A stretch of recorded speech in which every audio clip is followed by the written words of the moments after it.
in on our third series, estate planning, where we will be discussing wills, power of attorneys, and medical directives. This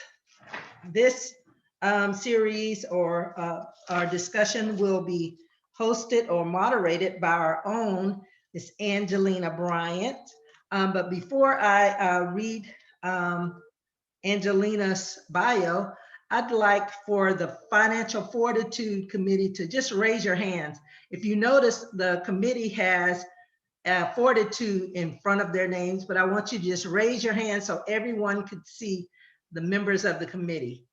I want to take this moment just to personally thank you for all of your dedicated service and hard work, and for dialing in on Friday nights and meeting the Monday before the actual event.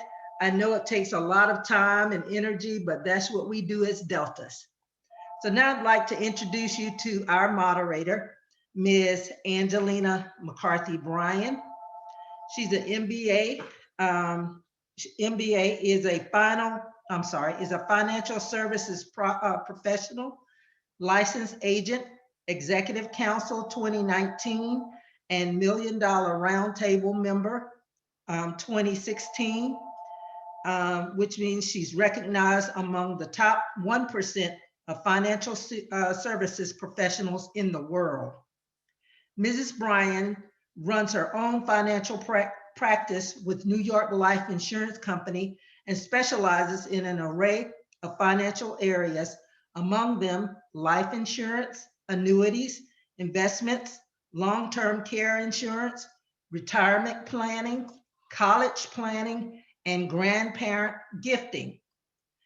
Mrs. Bryan's ongoing goal is to educate, empower, and help her clients their own financial peace of mind. Mrs. Bryan's conference calls are tailored specifically to her clients, and as such, a full understanding of where each client stands financially enables her to provide applicable solutions for their financial goals. Mrs. Bryan is providing an opportunity to schedule a free financial consultation for a future date should you desire to discuss your financial needs one-on-one. She looks forward to sharing how she may be able to assist you. And she's a member of our chapter, the Fairfax County Alumni Chapter of Delta Sigma Theta. Without further ado, I'd like to introduce you to our own Sarah Angelina McCarthy Bryan. Thank you so much, Sarah Pansy. I do appreciate the introduction, and welcome everybody to our third series of our Financial Fortitude sessions. We have had an array of amazing participants who have joined us over the course of these few months.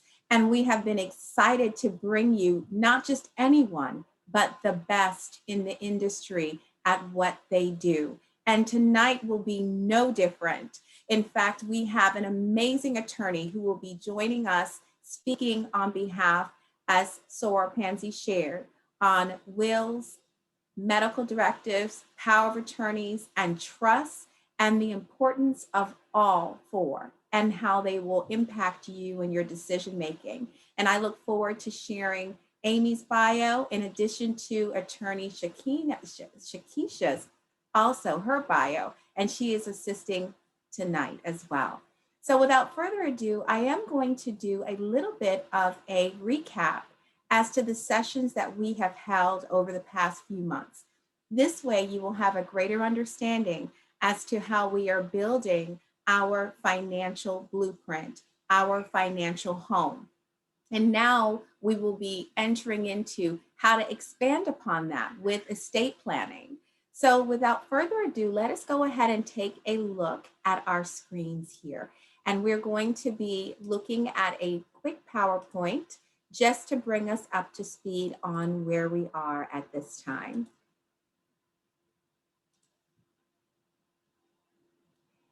Now, tonight's session again is focusing on estate planning, and we are excited to present that to you all. Previously, we started out our session focusing on the use of fundamental principles to create our own blueprint for financial success. And what was exciting about that is we used our house, an actual physical home, to show the levels of building that blueprint, how we would have stability going forward, and how we would begin and where we would end. So we will take a quick synopsis of that. Taking a look at our last session that we held, we focused on generational wealth. This was very exciting. We had two powerhouses join us, both authors and professionals in their own right. And they did an amazing job allowing us to understand how we build, where to begin, and where to continue on, not only for today, but for our generational wealth and for our future and legacy building. With that shared, I want to just let everybody know that if you are interested in understanding more about your personal finances, you may feel free to reach out to me personally, and there is my information for you to do such. The beauty of this is that we are here to help you. We are not here to sell anything, but to educate you for you to make your own decision, your own choices, and have options to do so. Of course, this is for informational purposes. As a reminder, it's just for you and for your knowledge. This is the example that we used when we first started out in our session number 1, series 1. We focused on our cash flow, net worth, our risk management, our college funding and retirement planning, and our wealth accumulation. What was interesting about this topic is it built on each area of expertise in the financial system as far as your financial portfolio. Now, with tonight's session, you will understand what to do once you have acquired all of these different areas. Oftentimes, clients will say to me, Angelina, I love the planning we've done. We've covered life insurance, we've covered long-term care, we've covered annuities, investments, we've covered college planning, we've even covered grandparent gifting. And now, what do I do with everything? How do I ensure that it is not only protected today, but that my desires are carried forth into the future? And for this purpose, we are bringing in Amy to have that conversation as to what to do next as it comes to financial planning. With that shared, I'm going to stop sharing the screen here, and I am going to now read the bio for Amy Griffin. Attorney Amy Griffin, principal of the Griffin Firm PLLC, with offices in Washington, D.C., Prince George's County, and Baltimore, Maryland, and Arlington, Virginia. The Griffin Firm is committed to supporting the creation, protection, and transfer of wealth through estate and business planning. The Griffin Firm works with individuals and families to create generational wealth retention strategies. At this writing, the Griffin Firm is proud to claim five African American women legal minds and work together to strategically plan how to create, protect, and transfer minds. The firm uses trusts and estate planning to support families to build generational wealth using tools that minimize taxation and build equity for a successful generations. With this mission in mind, Amy has earned an LLM, which is a master's in law, in elder law and estate planning. Amy is the founder, president of the Association of Black Estate Planning Professionals Incorporated, an organization committed to the community, economic development through the collaboration of financial professionals and economic education. Amy is committed to supporting community growth through education and speaks regularly in national, regional, and local forums to educate other attorneys and the community. Amy is a monthly contributor to the Washington Informer to educate. She strongly believes when we know better, we can do better. In addition, we are also having Shakisha A. Morgan, Esquire.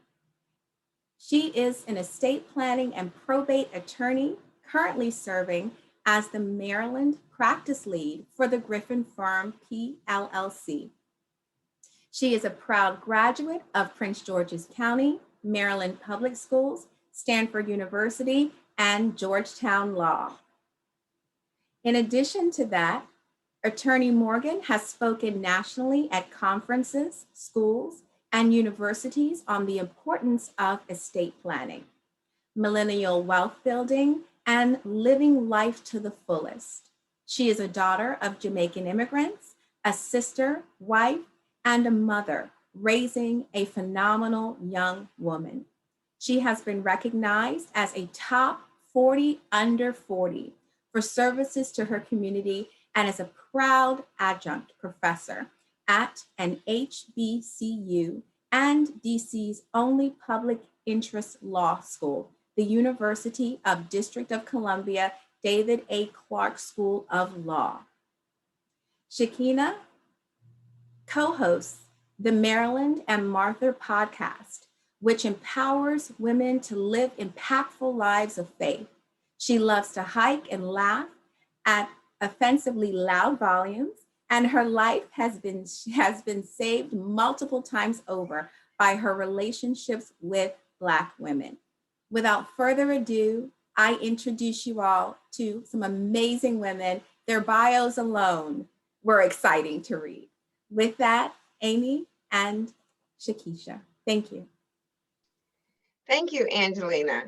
We are always so thrilled to be a part of the DST crew. I just sort of feel just by being here, I get to sort of be here and to sort of be by a sort of honorary DST. What you may want to know is when we wrote that bio, we only had 5. So we have 6 or 7 Black legal minds at this point. I love us. I love us.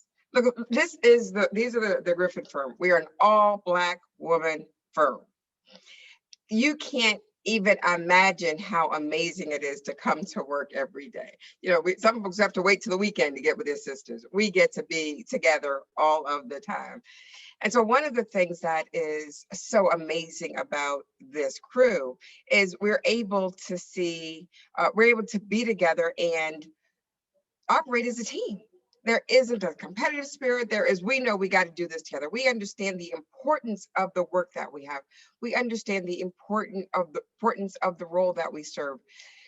In our community, 30% of Black people have at most a will, right? And so that means 70% do not. That is a strong contributor to the racial wealth gap. And so as a community, we at the Griffin Firm are committed to empowering communities one family at a time.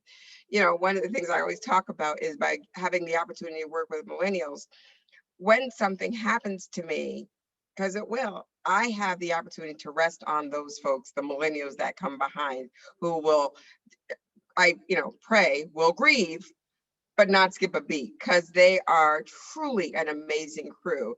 And we're better together. So I'm excited to be able to work with them, but I'm also excited to present to you with them. So our actually core values of the firm are faith, excellence, relationships, service, and trustworthiness. And our guiding principle is write the vision and make it plain upon tablets so that she may run who reads it. Now, that says 2 things. One of which is we're supposed to have a vision, right? It's not just, we're not just supposed to be living by default day to day. We're supposed to have a vision about where we're going. And not only that, the vision's got to be bigger than us because others got to run with it. So it's about how do we, make that happen? So we know that our responsibility as people is that we need to have a vision. As people of God, we have a vision that is bigger than ourselves. And then write it down. As lawyers, we know if it ain't written, it ain't so. Oops, something happened. All right. So something happened to our screen. There we go. So write the vision to make it plain, and so they can read it. Now Shakisha is going to run with the rest of the program, and I'm going to jump in later because we figured we want to make sure that you don't get bored with one voice. Right. Thanks, Amy. All right, ladies. So look, we're here to talk about estate planning. And I think one of the things that we fail to do is we fail to recognize the importance of the moment. So I want to start by just recognizing that you all are taking the time to do this, right? I was watching a webinar today that talked about the fact that every generation has a choice about whether or not to pivot either towards legacy or away.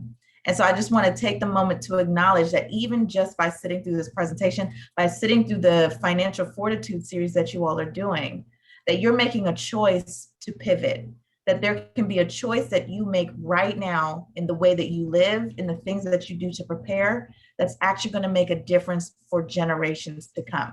And so I know that legacy is not something that Delta Sigma Theta is unfamiliar with. So my goal and my hope is that this will resonate with you. So we know that estate planning, people have a lot of views about what estate planning is, what it isn't. But when you just want to boil it down to 3 simple things, estate planning answers 3 questions. What happens when I die? Which is typically the question that everybody approaches with. But there are even more important questions to ask just beyond what happens when I die. But what happens if I'm alive and I'm not able to take care of what I own, of what I'm managing? What happens if I don't die, but I'm here and unable to take care of things? And the third question, which we find to be even the most important question, is what do I want to be my legacy? Because ultimately the reason why you have to start with a vision is because you need to start with an idea of how you want your life to impact others. So let's talk about those 3 questions. The first question, what happens when I die? It's important for everyone to understand that when every single person passes who is an adult, there is some sort of legal process that happens. There has to be some legal process that transfers all of the things that you own to those who will inherit from you. All of the things that you own is what we call an estate. I'm not talking about an estate sale. I'm not talking about, a large estate like when you roll up to Oprah's compound. That's an estate, right? But legally, an estate is everything that you own. And so when you die, remember Amy said that 70% of African Americans die without a will. And so in this first group of those who die without a will, it means that 2 things for sure are going to happen. The first is going to be this legal process called probate. And that is essentially the process where the court steps in and they supervise the transfer of things from your estate to those who will inherit from you. And probate, as light as it sounds, it actually is a quite involved process. Without a will, you are asking the court to be the most involved in the things that happen after you die. Now, I don't know how much you guys like going to court. I don't know how many of you are lawyers on here, but I tend to feel that most people don't even like to appear for traffic court. So if you don't even like to appear for traffic court, imagine what the impact could be if those that you love and leave behind have to deal with the probate process. Probate involves publicizing that first of all, probate involves going to the court and asking the court to open a case. It involves publicizing that you died. It involves getting someone appointed. It involves paying off all of your debts. It involves paying court costs and possibly legal fees. It also involves delay, because whenever the probate process has to happen, if you've ever been to court, one thing that the court is most well known for is taking its time. And so probate is going to take its time. It usually takes somewhere between a year and a year and a half. And then when the probate process reaches the point where it says, all right, all debts have been settled, there's some money left in the estate, who inherits from you? The government decides for you. So not only is the court super involved in what happens to your estate, they also get to say who inherits from your estate. Now, I know as women of Delta Sigma Theta, if it's one thing that I know, it's that you all are involved in giving back. Well, your desire to give charitably, if you don't have a will not happen, right? Whenever the court decides who's going to get things, if there's not family to step in and get things, the state happily comes in and takes everything else that goes unclaimed. So it is really not a good position to be in. And it really breaks our heart that 70% of people are in that position. So we want everybody to at least have a will, because with a will, you get to guide the probate process. You get to decide who's the person who goes to court. And you get to decide that at the point where the court says, all right, things can be given out, you get to decide out of what is left, who can inherit from that. And so when you're thinking about charitable contributions, when you're thinking about giving back to your chapter for all of the things that it is doing to continue the work that it's doing, you really need to have a will in place. And then the third thing is having a living trust. Living trust simply means at the time you are alive, you establish and fund a trust. And with a funded trust, that means that there is no probate, which gives you a lot more flexibility, and you get to decide what happens to your stuff. I'll talk about a little more about trust in a little bit.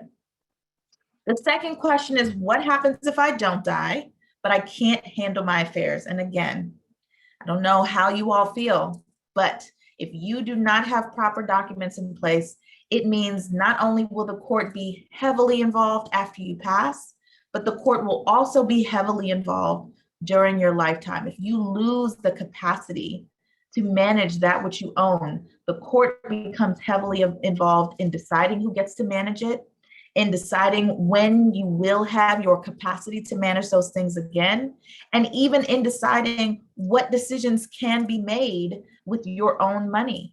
And so I don't know about you guys, but all the work that I work for, all the money that I work for, the flexibility and freedom I work for, I want to make sure that if I can't have access to it because of a lack of capacity, I make sure that someone I trust can have that access and that capacity on my behalf. So let's talk about what everyone needs to do. All right.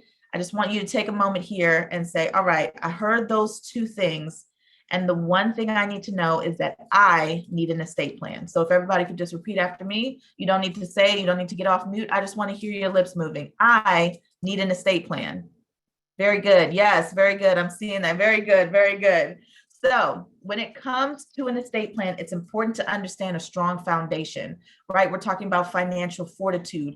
Fortitude is strength. Strength comes from a strong foundation. So everybody is going to need these three documents on this slide. The first is a durable power of attorney.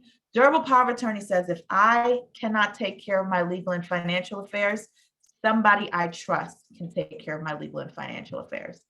As simple as it gets, right? If I can't sue someone, here's someone who can sue on my behalf. If I can't access my money because of incapacity, here's someone who can access it on my behalf. Second one is a healthcare packet. And this one says, if I cannot manage decision-making related to my medical affairs, to my body, then someone I trust, I'm giving them the ability to do that. With the power of attorneys, with these two documents, that means that there's no lapse in care for me. When we talk about self-care, the ultimate self-care is making sure that if something happens to me, someone I trust can step in and assist.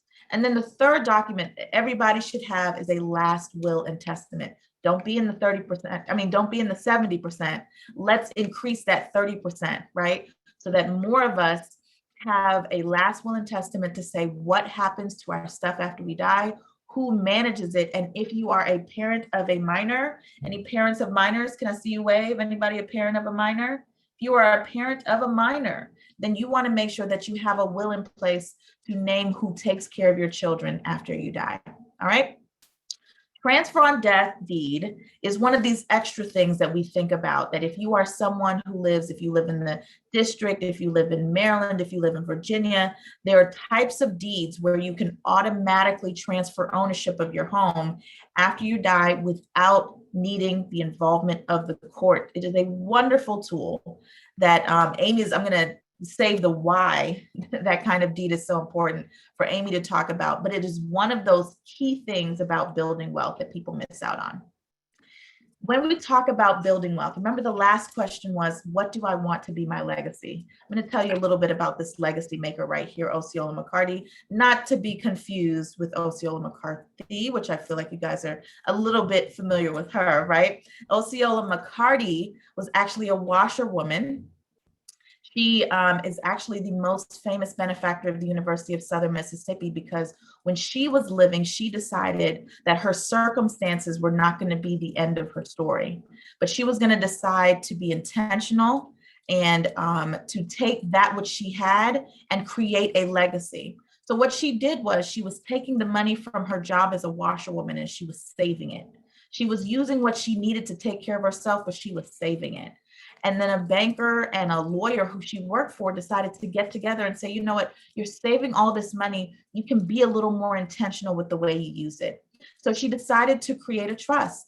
And during her lifetime, her trust took care of her. And when she died, her trust went to benefit students at the University of Southern Mississippi who needed help paying for college. And so when we talk about legacy makers, we're not just talking about people who are wealthy. We're talking about people who are intentional and strategic. So let's talk a little bit about trust. I want to dispel some myths and tell you guys why trust is such a powerful tool. Trust help you to do three things. Number one, trust help you with privacy. When your state goes through the court process, your state is public, all right? So a court process, a court probate process is a public process.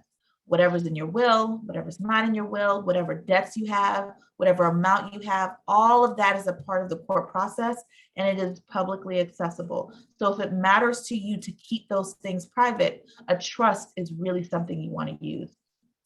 Second thing that's powerful about a trust is provision, because since anything that's in a trust can transfer without the use of probate, it means you get to decide when and who inherits from you. So if you want to make immediate things available to someone, then you can do that. And if you want to make things available over time, you have the flexibility to do that with a trust.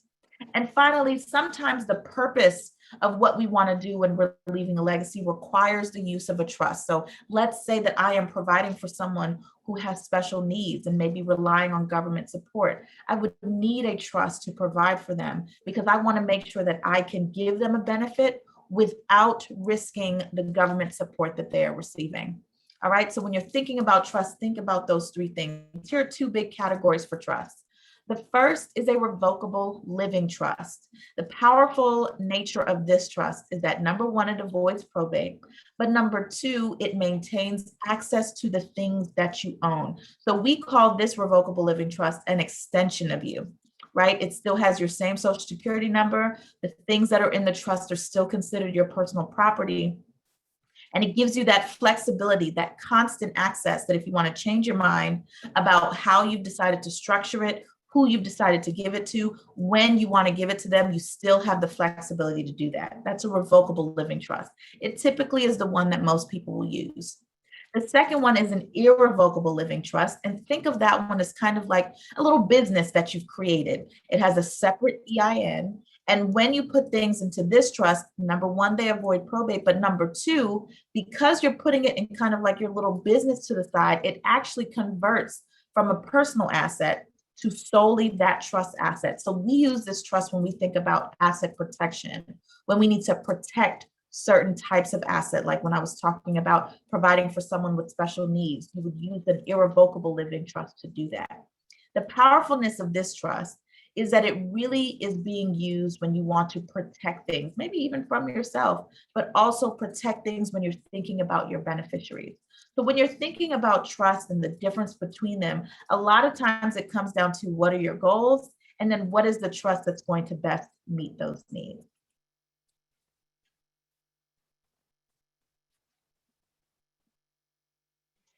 Well, you see, this is one of my favorite pictures because these are my children and my children's children, my son's daughters. And it speaks to the multi-generational impact of wealth. What we look at is, I mean, actually, if we just think rationally about it, that my opportunity to create a trust and put in trust those resources for my babies babies to go to college creates that platform for them to jump higher and higher. So I encourage folks to be thoughtful about thinking not just wealth about what we can have today, what we can do today, but it's the accumulation, preservation, as well as the distribution of our assets. We need to be strategic and think about how do we leave money, because we see all the time those lottery winners who one day they got millions of dollars and the next month they have nothing, right? So what we always say to people, your kids don't become brand new because you passed away, right? So provide for them, know who they are, and plan for them a strategy and supports that put in place so that when you leave them, that they're okay. Unfortunately, we have I tell people all the time, lawyers are professional pessimists because people don't typically call us and say, I'm having the best day ever, even though we did have a Powerball winner call once. But other than that, most often people call to say, this is what went wrong, right? And so we are, as professional pessimists, learn those things that go wrong and then try to shelter people from it happening going forward. So with our trust, with our strategic planning, we're able to say, okay, you get to have distributions for years, and then and we, like one of the things I say in my trust for my grandchildren is, as you satisfactorily progress through college, I will pay for the next semester. Knowing those folks who can make a 2-year degree last 20 years, right? So being thoughtful about how do we make sure that what we want happens for them. One of the things that I encourage people to do all the time is give children a down payment for a house, not a house. So that means they have to have good credit, to be able to get a mortgage and a job to be able to. So we're able to be thoughtful about how do we support them to grow and build wealth, not just receive it. Because a lot of folks are real good at receiving it, right? So as we think about strategic planning, we get to be thinking about, how do we manage the debt? I will say to you, not that I'm telling anybody not to pay their bills, but when I used to always try to say, okay, when I die, I want to have my student loans still there because I want to leave them, they can go in the coffin with me because, I'm not going to go through probate. So that's not going to be a need for me I won't care about my credit at that point.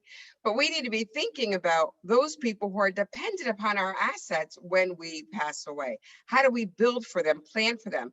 There are many people who get that insurance policy so that it pays off the mortgage for the house. But then we want to make sure that, we can plan ahead, because you don't want to leave a house to somebody with a mortgage who can't pay it. How do you strategically plan for that? We know that I always talk about being Black is an amazing thing. We are creative in so many ways, shapes, or forms. Our family structures are really interesting. Now, I am just recently remarried, and so we have a blended family where my husband has a kid, and I have kids, and we want to make sure that we are planning accordingly. Not that I don't love his daughter, but we are thoughtful about how we built it. We want to make sure that it goes correctly, the way that we want it to go. I'm thoughtful about the fact that a lot of times we, as Black folks, we don't necessarily take advantage of the law. We do things without the law. We get married without the law. We get divorced without the law. We just leave. We do those things, like we adopt children without the law. We just sort of take them in. And the truth of the matter is that if we don't have an estate plan, people don't even acknowledge it. Now, the reality is I have my grandmother who was a blended family because her first husband died. When she died, she had 4 kids with her first husband, and then 12 with her second husband.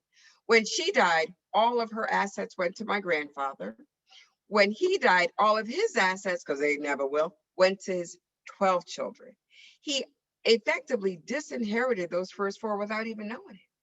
But we are, as Black folks, just do what we know that is right. We know that we haven't had the government supporting us in many ways, shapes, and forms. We don't necessarily look to them to do what we want, what we want to happen. We just make it happen on our own because we've learned to do what we need to do to get it done.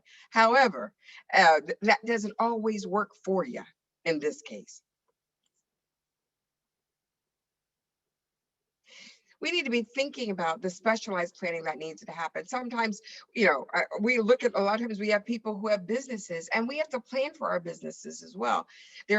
With our typical trust, it can go for 2 generations, for your children's children. But sometimes when you've amassed a significant amount of money, you need to create a dynasty trust. Now, I know that, again, we have that vision. That vision is not limited. So for those of us who have that big vision, for creating that big asset that's going to create for multiple generations, we need to create a dynasty trust.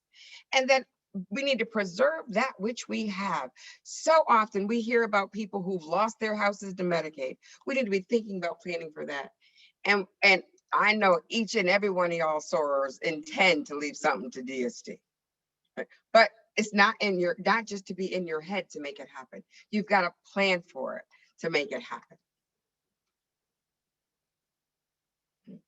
Business succession planning. With the Griffin firm, we can talk about the 5 Ds of business succession planning: disability, divorce, departure, dissolution, and death. Right? So those are the 5D things that we need to make sure that our estate plan for our person, we also have to have one for our businesses. You know, if we have a sole proprietorship, if we have a LLC, we need to be thoughtful, because each one of those entities determines what happens if something happens. And so many things that we are thoughtful about, like we've had dentists who have passed away and they didn't have anything in place. So when they passed away, it was a fire sale, just selling their equipment. There are so many great things that we can do and plan for our children and our children's children, but we got to plan. Again, dynasty trust. We could be thoughtful about what happens when we have great wealth that we want to pass on. What are the rules that we want to put in place? Sometimes we get to avoid those state income tax by putting it in a trust in a state that does not have income tax. But again, we get to think about it. What are the things that we talk about? Actually, Shakisha mentioned one of my greatest things that I always want people to take away is don't put your kids' names on the deeds. Don't put your kids' name on your house deeds with you. A lot of times we do that because we want to avoid probate. But I say to people, don't put your kids' names on the deed. And, you know, if you don't hear anything else, hear that, right? And so but as we build our wealth, we need to be thinking about, again, I am a huge proponent on making sure real property stays in your family, because real property is a foundational wealth builder. It's real property appreciates. So often I see people where they've left their house to 2 kids, and you can't have half a house, and one kid, not their kid, but their spouse will say, we need to sell the money. We need to sell because we need some money. And I say, money evaporates while property appreciates. Again, if you have a plan, if you put it in place, you can make what you want happen. Medicaid planning. There are 2 major strategies that major concerns that we have in regards to if somebody needs a long-term care. Ideally, they've gotten long-term care policy from Angelina and it's not an issue, but if they don't, so often people are told, oh, you got to spend all your money and then we're going to attach all of your assets. So many times you've heard people say, well, I lost my house because, or we lost grandma's house because of the nursing will put a lien on it. There are 2 stages of Medicaid planning. The first and foremost is eligibility. They don't want you to have any more than $2,500 countable assets, $2,500 of countable assets. Now, with that, that means that the non-countable assets include your house, your car, but then $2,500 in your personal property.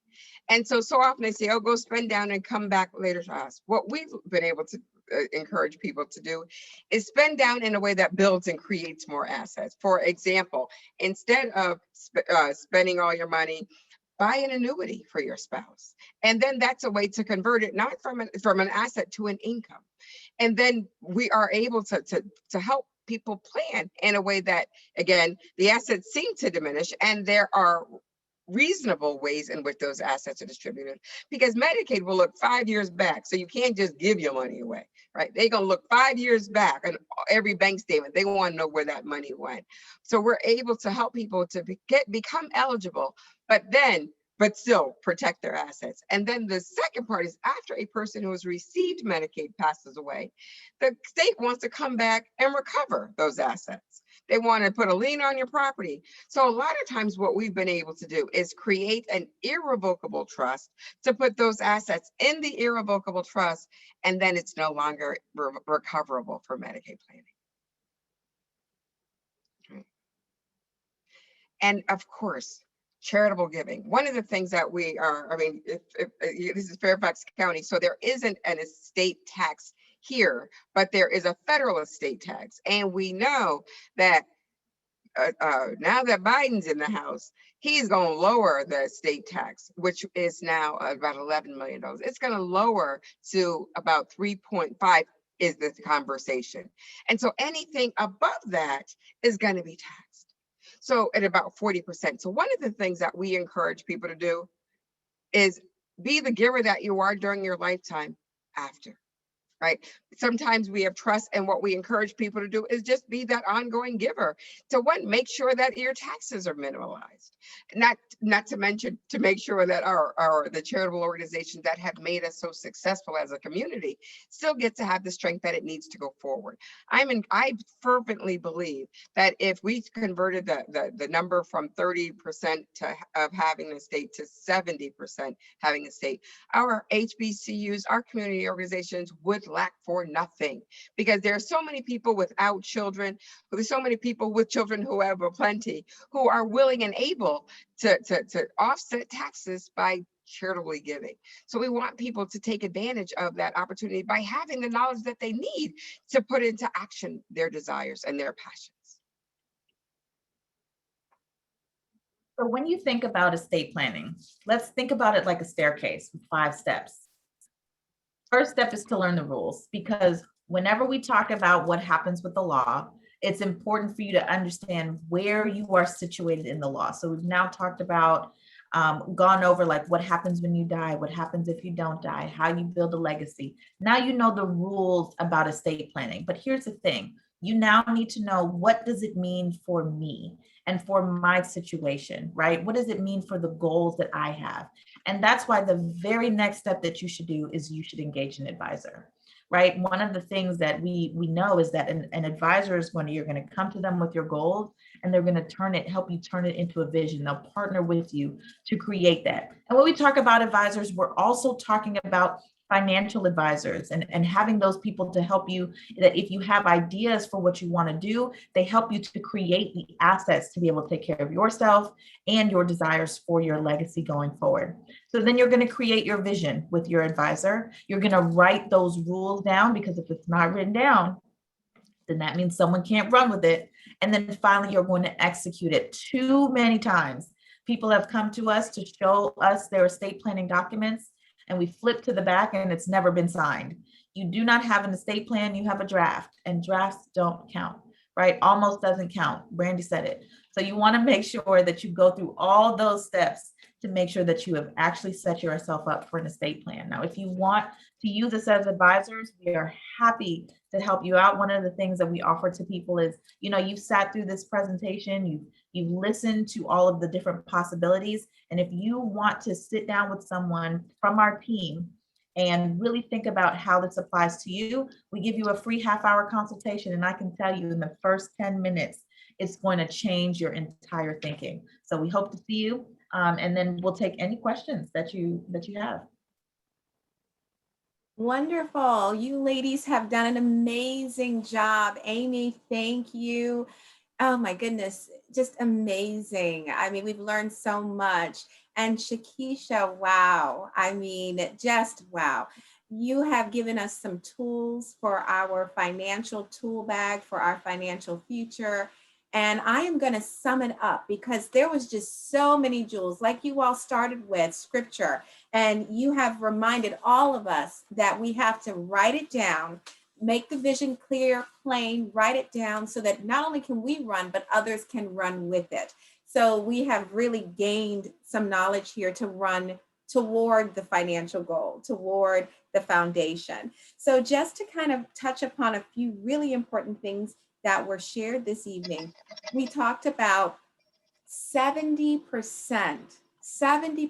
of African Americans die without a will. That alone is a shocking percentage. That's shocking. If nothing else, you should at least have a will in place, if nothing else. So that was a major percentage that we have to look to. And we want to make sure that all of us on this Zoom session are not a part of that 70%, because now you've got a seed that has been planted. So now you have to do what? Water it and grow from here, right? So we talked about what happens if you have no will. What happens if you have no will? We talked about going through probate. What happens if you have a will? You can guide through the probate process. We talked about a living trust and what that encompasses. We also talked about having a strong foundation, which was a durable power of attorney, having a healthcare packet or medical directive as termed, a last will and testament, and most importantly, I made a little circle here because Shakisha mentioned transfer on death deed. And she said that Amy is going to tell us a little bit about that. So I literally circled that because that was important, and we'll definitely carry that on. And most importantly, be intentional, be strategic with creating your legacy and how you want things to pass, and that you don't have to be a millionaire or a billionaire to do this. It can be done with, as we had just, we saw earlier, anyone really can do this. It's just a matter of putting things in place. We talked about a revocable living trust, irrevocable living trusts. We talked about the fact that with revocable living trust, we're looking at you avoiding probate, still maintaining access to your assets, and utilizing really your social security number. And then we talked about an irrevocable living trust having its separate EIN number, which was great to know. And that's a wonderful way for, as we said, for businesses, and a way to take personal to a business and have the asset protection. So that was really important. I enjoyed when you all shared about business succession planning, the importance of what happens to your business, how you want things to transfer, and dynasty trust. That just sounds amazing. A dynasty trust, and having Medicaid planning and charitable giving. And that Medicaid planning, I tell you, it's confirmation, ladies and gentlemen, because our next session is focusing on understanding long-term care insurance. So that is our next session coming up. So this is all adding to, again, our full financial portfolio. The 5 Ds of business, we said in succession planning, we said it was disability, divorce, departure, dissolution, and death. So again, the 5 Ds of business succession planning. In addition to that, we always want to remember that today is the day that you have the knowledge. So now it's a matter of you taking that knowledge, and the fact that Amy and her Griffin team is providing a 30-minute free session to everyone who is on this line is truly amazing. I know we have some attorneys that are out there, some of our sorors. Know that that does not often happen. You don't just get a free session for 30 minutes or sometimes even 15 minutes. So we're very, very excited about that.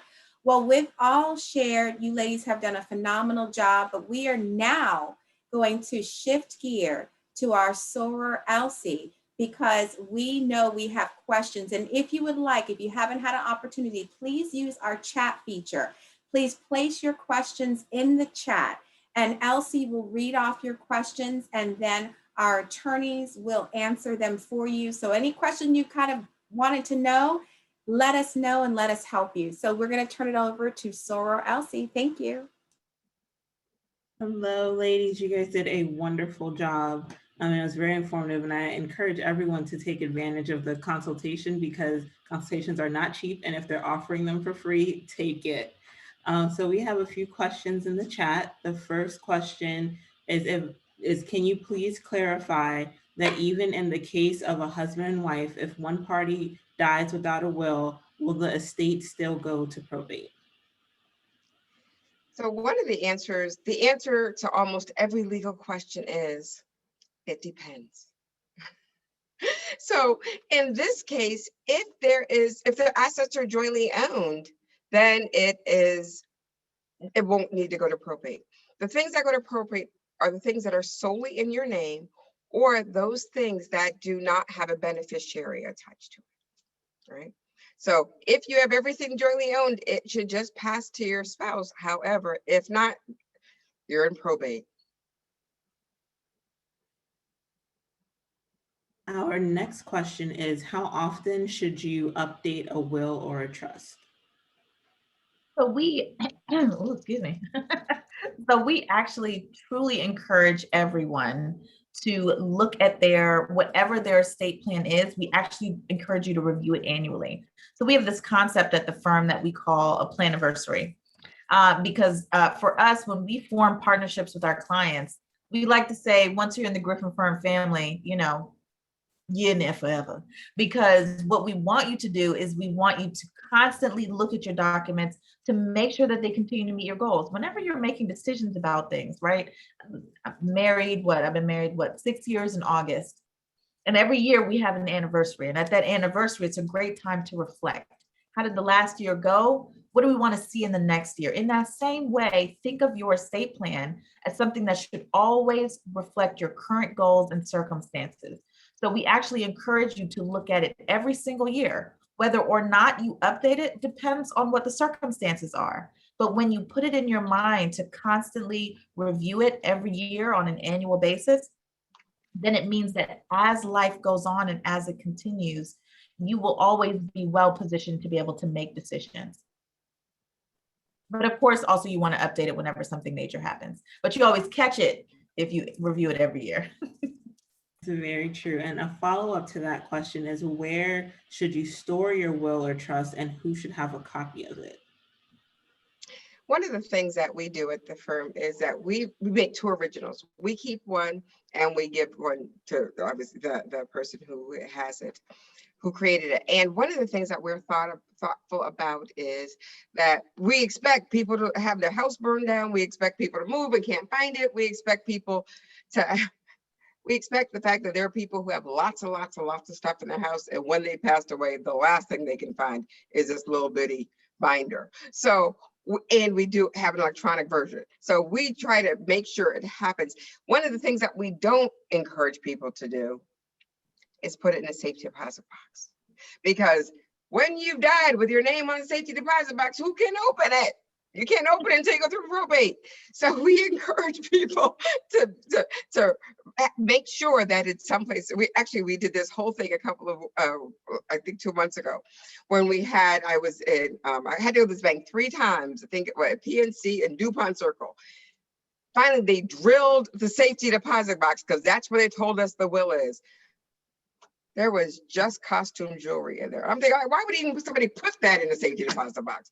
There was no will to be found. But so the key is so folks know where it is. So we always, again, keep it original as well, just in case. But ideally, it's you let your fiduciary know, whoever your executor is, where it is going to be. Thank you. We have a question asking if you can elaborate on the cost of going through probate and being bonded. So this is going to be one of those it depends questions, but let me talk about the different places where costs could come from. So the first thing you should know is that courts do not act unless you ask them to act. So the first cost that you're coming with is like filing fees. And then if somebody needs to get bonded, so you think of bond as, when you think of like a criminal bond, they put a bond on someone to make sure they come to court. Think of a probate bond as a bond on the personal representative to make sure that they do what they're supposed to do with the assets of the estate. Here's the problem. Bonding typically requires a running of your credit report. And so some people can't get bonded, even though, they're the ones that who may know more things. They're ones that you want to go through the estate. So you want to think about that. Someone may need to get bonded, pay the filing fee. And then you're talking about the cost of probate, which depends on how many creditors are a part of someone's estate. So I can't tell you exactly how much it is because some people have no creditors and some people have a lot of creditors. And there are some creditors that always show up, credit card companies always show up for, I don't know what they have. I don't know what they run through. The smallest newspaper in your county, they will find out that you have died and run that ad in the paper, and they will file their claim against the estate. So how many creditors claims all depends on the estate. There's the payment for the publication fee. And then after those claims are paid, then it's what's left in the estate. But I forgot. if the person hires an attorney, now you have legal fees on top of that. Oh, but I forgot, if the person owns property in multiple jurisdictions, then you're going to do all that all over again in every jurisdiction that they own properties. So probate could be a big fee, which is why it's really important that you sit down with someone who knows about probate so that you can tell them, here's what's going on in my stuff. Tell me what probate could look like for me, and tell me what I need to do to reduce the possibility that those fees are just flying. Those are just costs. So when you think of probate, think of it as a cost. There's no return on what is paid out during the probate process, but there's always a return on investment. Well, when you do except it. for the lawyer's fees. That's a good. Oh, sure. Yeah. I'm going to tell you all a secret. I'm going to tell you all a secret. Lawyers make the most money in probate. Someone would like to know if the slides of the presentation will be available after this Zoom call. Sure, just send us an email. I'll put the email in the chat. I think I also provided it. I think, Angelina, I think you have a copy. I think I sent a copy to you. Oh, did you? You know, I will check, and if we have it, we will make that readily available, if that's okay with you, ladies. Excellent. And just to piggyback on that, the slides will be available, but in addition, as we are recording this event, all of these great questions with these wonderful answers, very informative answers will be provided as well. So there's a lot of information going to be coming forward. So thank you for letting me interject. Our next question is asking about the military. It says, being a military spouse, is there anything in place for the spouse if anything is to happen to him or her? So oftentimes JAG will do the foundational plan for them, for the military folks who are going off or deployed. So typically you can get the foundational will plan that includes the durable power of attorney, the healthcare, as well as the will, typically. I'd like to elaborate on that though, but okay. Don't assume that soldier or airman or individual has gotten a will or trust through the JAG, and don't assume that you are the beneficiary of their SGLI. I recommend that you get copies of everything.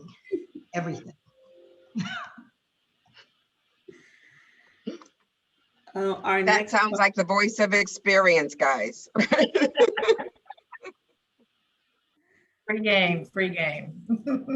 Our next question asks if you can please clarify why a child's name should not be placed on a parent's house deed, particularly a single parent. So it's my turn to answer, but I'm gonna let Amy take this one. She's over there dancing. She was waiting for you guys to ask this. Go ahead, Amy. I love this question because we do it so often because we think that's a simple way to get around the probate process. And so I always say to people, there are three typical reasons.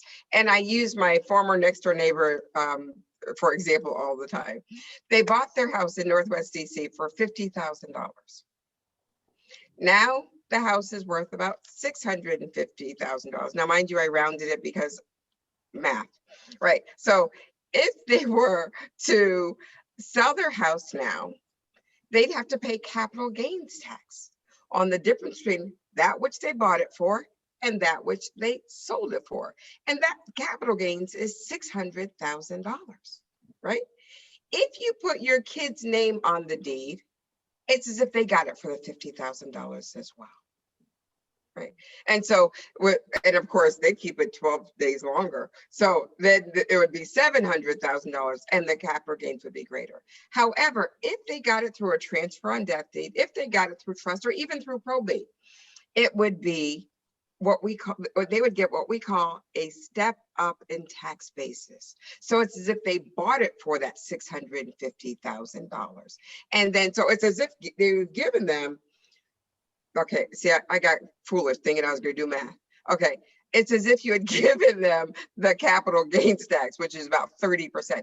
Now, typically you can get an exemption on some of it if indeed they're going to buy another house. But if they just need some money, that capital gains is taxed. And if they weren't living with you, they're going to have to pay those capital gains taxes. That's reason number one. Reason number two, if you have the most amazing, wonderful child in the whole wide world, but they get in a car accident and it's their fault, and those creditors, they get to put a lien on your stuff, right?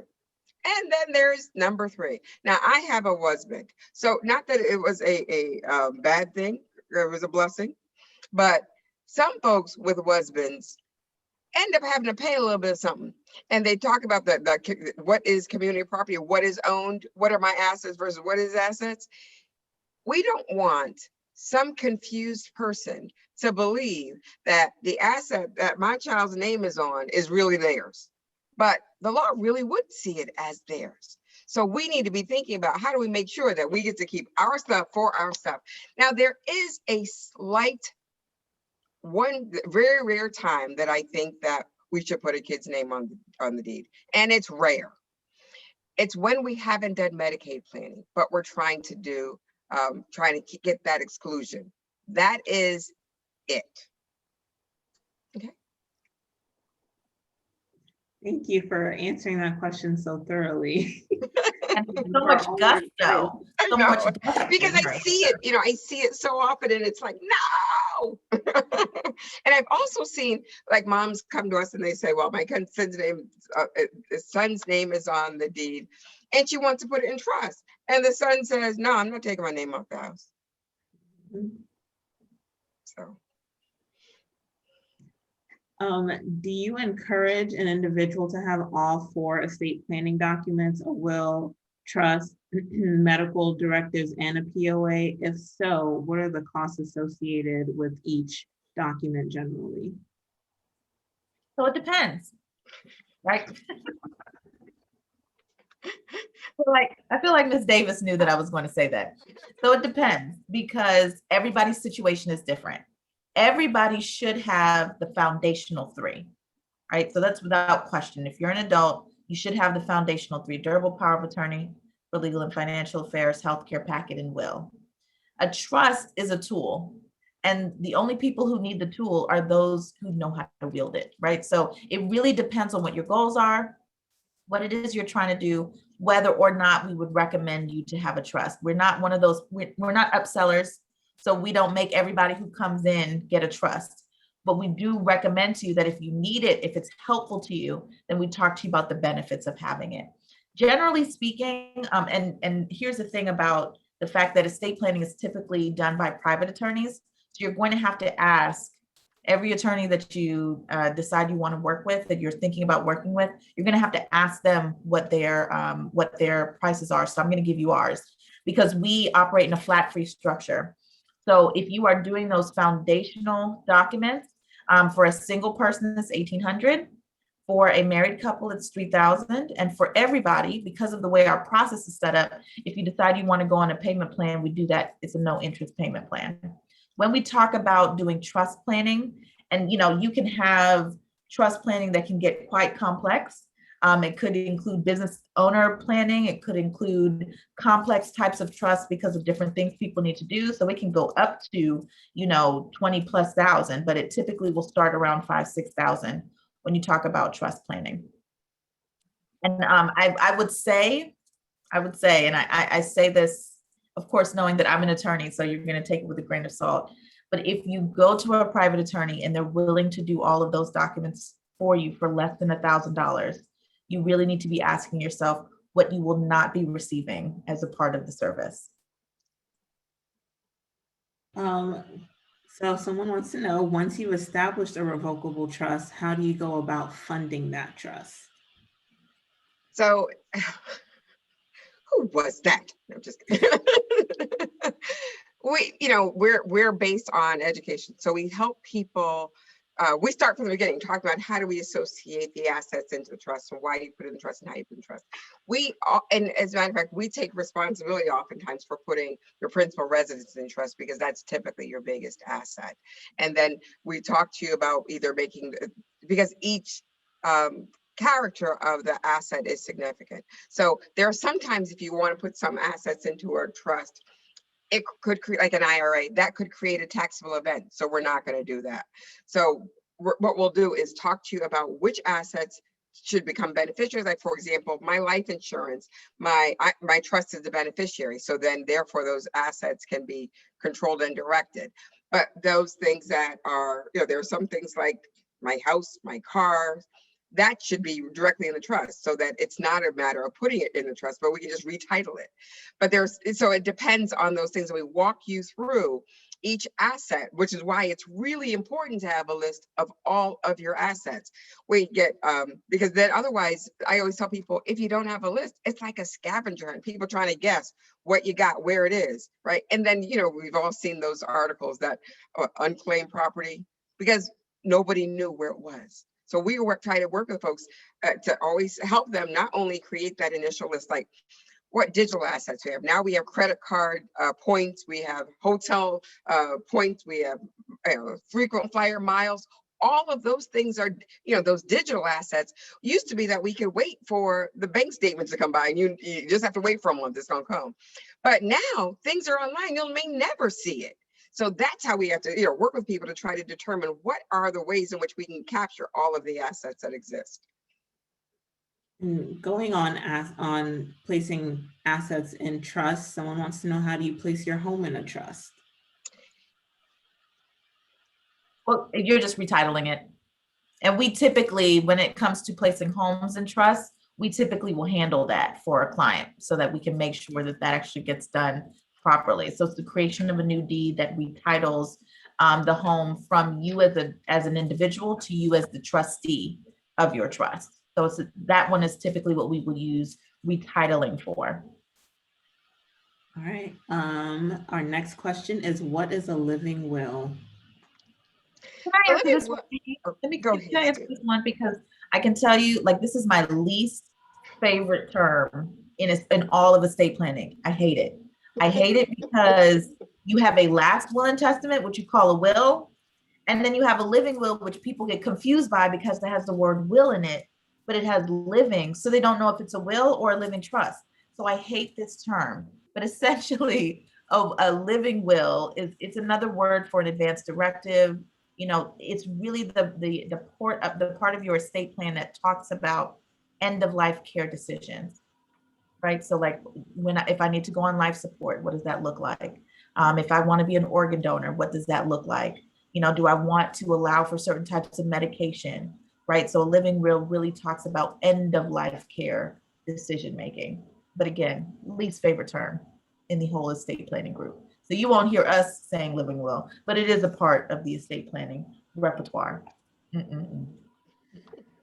All right, we have quite a few questions. You guys are doing an amazing job because people keep, the more questions you answer, the more questions come up. So our next, sure that means we're doing good or creating confusion, right? You guys are doing an amazing job. So our next question is, how is a trust for an adult dependent child managed? It depends. So so there are a couple of reasons why you create a trust for an adult, right? And y'all, this is on Facebook Live, so I can't tell you all the stuff, but there are some cases where you have a child who marries someone that you don't want to have your assets. So you can plan it for, how do we keep stuff structured in such a way that many people want to keep their assets in their with their descendants, with their biological children, or as opposed to a married portion into the family, as well as what we know is, how do we want to structure it for multiple generations? So irrespective, we want folks to identify who your kids are, how you can best support them. And as I mentioned earlier, you can identify your child as your trustee. You can identify a corporate person as a trustee. You can identify your best friend's child as your trustee. Like my daughter is also an attorney. And so some of her friends' parents have identified my daughter as a trustee. So in that way, you know what's important, you know who your child is, and you know how to create the rules to create multiple generations of wealth building. So if we keep focused on the purpose and the value, we don't have to be thinking about um, hurting our kids' feelings. I say, just because Pookie is your oldest child, don't put Pookie in charge. And speaking of Facebook, there's a question from Facebook that says, does my lawyer have to live in my state in order to prepare my will? Oh, this is an easy one. No, your lawyer needs to be barred in your state to prepare your will. Our next question is, what steps should a surviving spouse take to create a will once their spouse's will has been probated? So you know what? We have just had this conversation yesterday with a dear friend of mine. Is that initially your world is shaken because your identity is sort of based on this married unit. But how do you therefore create the structure and the supports in place that one identify not just how do you want to readjust, reshift, but you need to be planning again financially. What is the structure? And then making sure that your safety net is in place. I speak to single women all the time because one of the things that I get concerned about is sometimes I actually, when I was young and a single person, I'm thinking, how would someone know that I wasn't okay? I always wanted to create those checks and balances so that we can make sure that if I'm not okay, because sometimes we present really well. We're the strong people that hold it all together, but we need to put those checks and balances in place so that we manage reshifting, because there's so oftentimes that we cover so many things, but we need to put all of those reshape all of those answers and those questions, because we're not dependent upon that spouse anymore. They're not dependent upon us either. So we need to create the systems that we have a checks and balance all over. It's reshaping. And I believe we have about 3 questions left. The next question is, if you have a minor child and you're divorced, can you use a trust to request a family member, like a grandparent or the like, be noted as a caregiver for your child and not your ex-spouse? All right. So one of the great responsibilities about being a partner and an advisor in this is to help people to understand the way the law is set up. And so it's important for people to understand that as long as another biological parent is living and they have not lost their parental rights, you're not going to be able to take away that other parent's rights through your estate planning documents. However, the reason why it's really good for you to still do your estate plan is because for a lot of people, if you leave something for a minor, especially if you do not leave it through a trust, but either you leave it because since not having a will, the jurisdiction says whatever you have go to a child who may be a minor, or you have in your will, this is for my children and they're all minors, it kicks off a process called guardianship. And guardianship allows for whoever's the guardian of your child to be the one who helps to manage the resources you've left for your child. What does that possibly mean? It could mean that your ex-spouse is the one who's managing resources you've left for your children. And so the power of having a trust in that scenario is that while you may not be able to say, my ex-spouse can't raise my kids if I'm not here, you can say, someone I trust can manage the money I've left for the children that I have, right? So you can bifurcate who might be raising your children and who might be managing the money you've left for your children. So having a trust is a really powerful tool, and actually a lot of divorcees will come to us and make sure that they have their trust set up so that someone they trust, someone in their family, is the one who is managing what they have left for their children. So it's a really powerful tool. Great question. And our final question is, what is the fee on average for retitling your home into a trust? $400. That was easy. Plus, I say that plus the recording fees, whatever the county requires. And it's like 30 cents. Or Amy, taxes, depending on what type of trust it is. Right, so Mhm. there's recordation and transfer taxes sometimes that we can sometimes exempt depending on where it is. But yeah, Which is why you should But not do it off of Google, but you should talk to an attorney, even if it's not us. Please talk to an attorney before you do it, because we have helped people who got caught up because they tried to take the shortcut through the Google deed that they found online. and if Mhm. you don't want brilliant, beautiful, delightful, wonderful Black women to help you, we can Oh, refer you Amy, to other stop people. it. Thank you. We can refer you to others. And we actually just got one last question that came in, if you guys don't mind, and it's asking, in preparation for the 30-minute consultation session, what should the person bring to the table? We send you an inventory sheet that asks you the basic questions. All right, and I believe that's all of our questions, and there are a few comments that were sent to everyone. So if you would like to read those comments, everyone else on the Zoom call, you are free to do so. Thank you, ladies. You're very welcome. Thank Okay. you for the Excellent. opportunity. so Elsie, thank you so much for the questions there. I think we're going to be turning it over to Pansy in just a moment, but we want to truly, thank Amy and Shakisha for an amazing presentation. You have represented us so well. And again, we know that many individuals on this line will be contacting you all for that 30-minute consultation. And I just want to add something that Amy shared and also Shakisha shared. And it was, again, doing something and to prevent being in that 70%, I have to hit on that number, is better than doing nothing at all. Even if you don't do all three or all four, at least having a will in place, a power of attorney in place, and a medical directive in place would be very helpful. In addition to that, if you want to have the financial conversation, that's something that our ladies, both of our attorneys have shared. That's an important piece to even grow the assets, figure out about annuities, figure out about long-term care. So now you've got a wealth of African-American women who we are trying to help in order to make sure that your financial household is in order. And remember what we said in our very first session: those that do not plan will basically what? Plan to fail.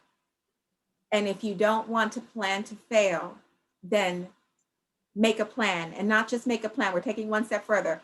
Write down that vision, right? Make it plain and run with it. So we are now turning it over to our amazing Sora Pansy Davis to take us home. Thank you. So thank you, Amy and Shakisha, again for that brilliant presentation. I can definitely attest to what you said, because my father died without a will, and I had to go through probate, and it was horrible. It was horrible. and there are a lot of costs related to that. So if you haven't had that experience, trust me, it's painful. And not only for your estate planning, I recently was encouraged by our sessions to get my house in order, because I had all of my things. I know where everything is, but does my family members know where my things are? And also, do I know where my mother's things are? So in preparing for that, I reached out to my soror, Angelina, and she presented some questions for me, which I'm going to share with you briefly. I was looking to get my mother's house in order, and I just had a conversation with her, asking her about her will or long-term care and things like that. And let me say, my mom is an educated Black woman. She's a retired person. She was a in charge of a correction center. She was a warden, but I was shocked for her to tell me that she did not have a will. I just clutched my pearls because I've gone through this. I've lived through this with my dad. So if you have your house in order, please ask your parents or loved ones, do they have their house in order? Because you may need to get their house in order as well, because you may be the person who's planning getting everything together and you don't even know it, because she shared that with me. Oh, you're on my house. Oh, you're on all of my insurance policies. And I'm like, oh, well, thanks for sharing that, Mom. So again, everyone, thank you. And I wanted to share that personal testimony because I've got a lot of work ahead of me. Please join us. Our next session will be on understanding long-term care insurance, which will take place on the 21st of May at 6:30 to 8 o'clock. And don't hesitate, please, to contact Amy or Shakisha and take advantage of that 30-minute free session. And also, I have to give props again to our Sarah, Angelina, because she has made herself available for free advice as well. So thanks again. Joy, did you have any closing comments that you would like to make before we close for tonight? Yes, I would. And again, I echo the sentiments of Pansy and Angelina. I would like to, thank you, Amy and Shakisha, for joining us this evening. In addition to all that are attendants, I think that we've all come away with a wealth of information, much to think about, much to plan for. I'm quaking in my boots a little bit, but but that's probably a good thing. We use that as a catalyst for action, right? So again, I just wanted to say thank you. And if you don't mind me, just just some housekeeping, just very quickly. I just wanted to say that that we've enjoyed this conversation, but wanted to share that the Fairfax County alumni chapter. Although we're providing this information as a resource, but we do not necessarily endorse any business. So I did want to just to share that in addition to my thanks. And so on behalf of the Financial Fortitude Committee, Fairfax County Alumni Chapter, I'd like to thank you all again for being with us this evening. I'd like to ask that the Financial Fortitude Committee, along with our esteemed presenters, stay on with us, and we look forward to seeing you all on May 21st. All righty, and have a great weekend, and thank you.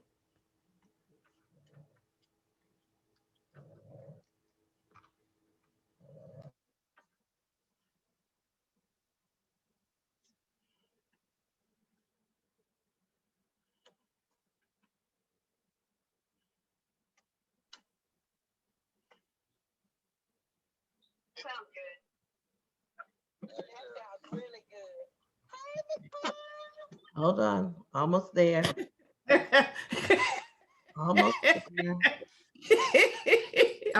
Almost there. How was that person able to unmute themselves? I don't know. We just give everybody control. Madam President, I think we're still live on Facebook as well.